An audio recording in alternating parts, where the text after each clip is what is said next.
টাকার পাওনাও বাংলাদেশ ব্যাংক গত সপ্তাহে অর্থ বিভাগের মাধ্যমে ছাড় করে দিয়েছে ওনাদের আর্থিক সক্ষমতা বৃদ্ধি করার ক্ষেত্রে।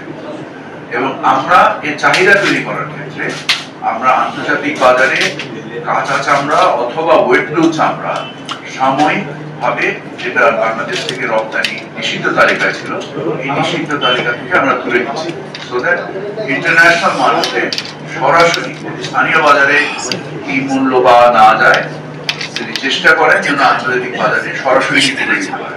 বাজারের সরবরাহ কে কিছুটা সংকুচিত করার জন্য আমরা সিদ্ধান্ত নিয়েছি 10 দিন যাবৎ আমরা কোনো চামড়া ঢাকা শহরে ঢুকতে দিব না।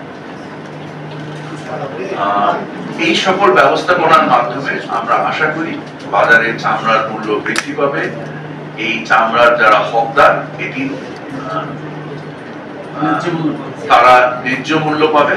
কিভাবে সংরক্ষণ করতে হয় এবং কিভাবে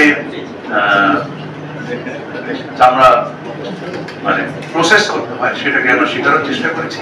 এট দ্য সেম টাইম ৮৬,০০০ কসাইকে আমরা ট্রেনিং দিয়েছি এবং আমাদের এই ক্ষেত্রে পরিবেশ মন্ত্রণালয়, আমাদের লবণ সংগ্রহের ক্ষেত্রে